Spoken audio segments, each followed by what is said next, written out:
Allah kasih rezeki untuk jerapah itu di pucuk-pucuk pohon, ya. Di pucuk pohon yang paling tinggi, disitulah Allah titip rezeki untuk jerapah. Untuk monyet, Bapak Ibu, untuk monyet, Allah titip rezekinya di pohon pisang, ya. Itu Allah titip rezekinya di sana, atau juga kacang-kacangan dan seterusnya. Itulah Allah titip rezeki, tapi secara umumnya, ya, di pohon pisang.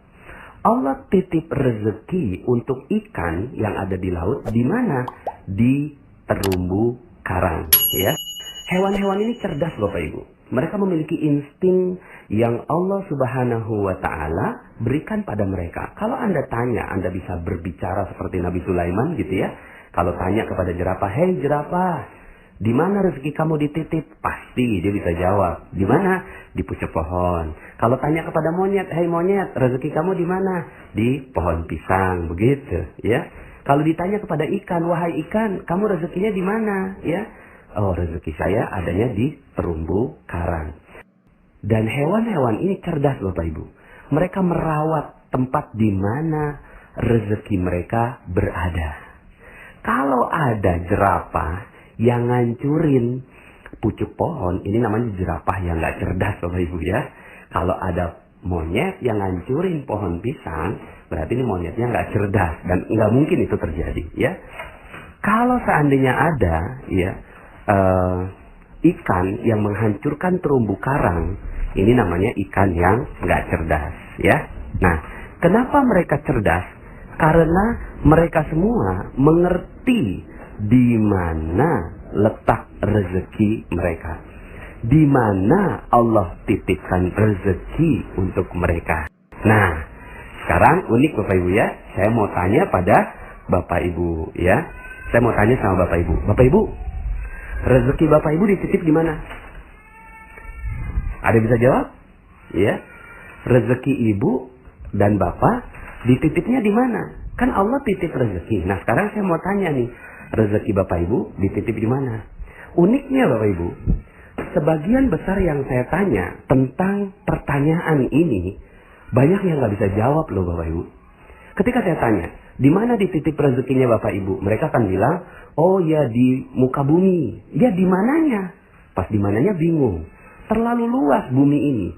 Karena nggak fokus, akhirnya rezeki nggak datang Bapak Ibu. Karena nggak kenal di mana dititip rezekinya, gitu ya.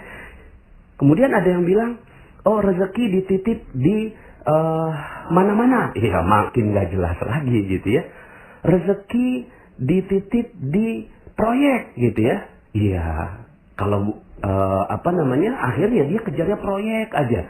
Padahal ya bukan di situ tempatnya. Makanya orang-orang yang ngejar proyek, ngejar yang lain-lain, akhirnya yang terjadi adalah mereka tidak mendapatkan rezekinya. Kenapa? Karena bukan di situ rezeki itu, ya.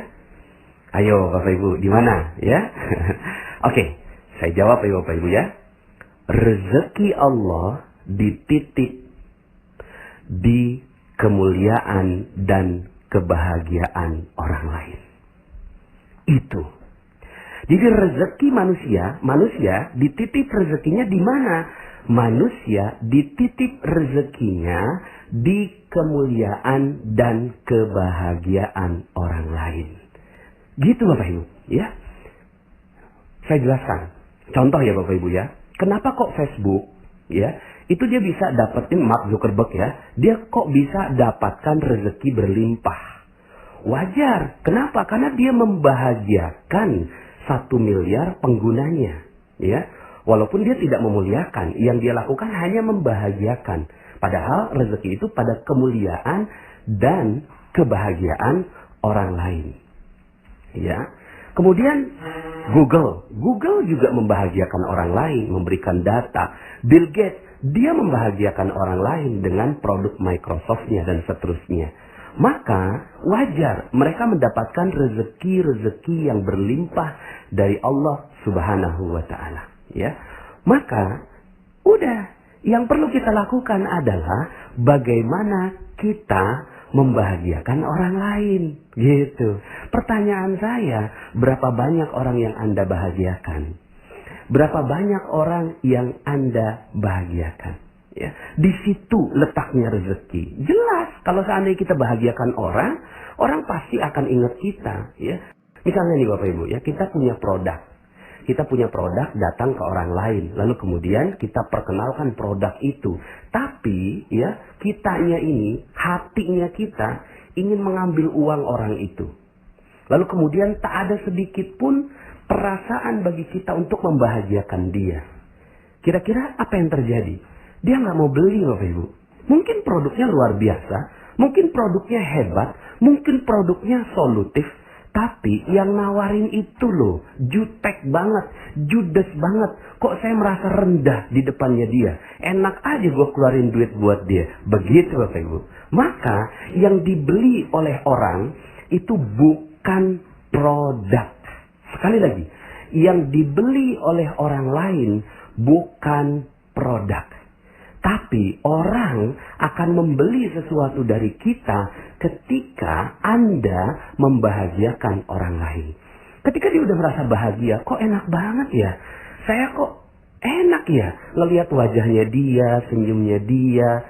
Kok dia tulus gitu ya untuk memberikan kebahagiaan buat saya. Maka produk nomor 2 Bapak Ibu. Yang pertama adalah kebahagiaan dia. Dan akhirnya yang terjadi adalah jangankan produknya Bapak Ibu. Mungkin setelah itu ditambah. Mungkin Bapak Ibu pernah ya, kalau yang laki-laki, ya kalau saya karena laki-laki nyukur gitu ya. Terus kemudian kok rasanya enak banget si tukang cukurnya ini nyukur gitu ya. Kayaknya saya kasih lebih tuh ya. Saya udah gak peduli lagi dengan harganya, saya kasih lebih. Mungkin Anda pernah naik taksi, terus kemudian ada taksi yang supirnya tuh baik, ramah gitu ya. Terus kita tuh rasanya bahagia berada di dalam mobilnya. Maka yang terjadi adalah lebihnya kita kasih Bapak Ibu. Tapi saya pernah pengalaman ketika saya naik taksi, terus kemudian supirnya kok jutek banget gitu ya. Kok kayaknya, waduh saya nggak nyaman sekali sampai akhirnya, maaf Pak saya harus turun gitu kan. Saya harus turun sekarang begitu ya.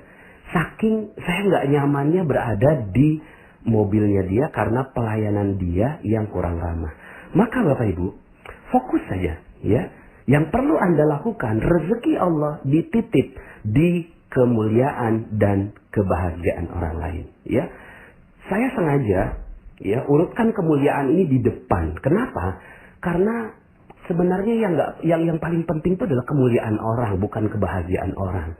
Tapi kemuliaan itu tidak bisa didapatkan kalau orang lain tidak bahagia. Maka ya sudah, gitu ya. Ini udah jadi kayak soulmate gitu ya. Kebahagiaan dan kemuliaan. Yang sayangnya ya beberapa di antara para orang kaya yang dilakukan membahagiakan tapi kurang memuliakan gitu. Nah, kalau ini digabungkan memuliakan dan membahagiakan orang, wih, Masya Allah Bapak Ibu, rezeki Anda akan mengalir dengan deras pada Anda. Maka ada loh manusia gitu ya yang menghancurkan terumbu karangnya Bapak Ibu. Ikan menghancurkan terumbu karangnya ikan yang tidak cerdas Bapak Ibu. Tapi ada manusia yang menghancurkan kebahagiaan orang lain. Itu unik kan? Ya. Jadi ketika ditanya, rezeki kamu di mana? Nggak tahu. Tapi orang lain benci semua sama dia. Gitu ya. Istrinya dihancurkan perasaannya. Suaminya nggak dituruti dan nggak dihargai. Orang tuanya gitu kan sampai nyesal melahirkan dia, sampai bilang, aduh ya Allah saya nyesal sekali keluar air susu buat anak saya, sekarang dia jadi anak durhaka. Hei, ayo lihat ya, bagaimana mungkin Anda bisa bahagiakan customer Anda? Bagaimana mungkin Anda bisa bahagiakan orang lain? Bagaimana mungkin Anda bisa bahagiakan siapapun di muka bumi ini kalau istri Anda, suami Anda, anak Anda, orang tua Anda tidak bahagia dengan kehadiran Anda? Maka yang perlu dilakukan bukan cari rezeki Bapak Ibu. Sekali lagi, ini ilmu magnet rezeki Bapak Ibu ya. Tapi bukan rezekinya yang kita ambil. Tapi setelah dengarkan materi ini, maka yang perlu Anda lakukan adalah Anda mengagendakan orang-orang yang ada di sekitar Anda untuk dibahagiakan dan dimuliakan, Bapak Ibu ya. Dimuliakan dan dibahagiakan. Muliakan orang tua kita, muliakan istri kita, muliakan suami kita, ya. Muliakan customer kita, muliakan siapapun, ya. Setiap orang yang lewat di depan kita, wah kita muliakan.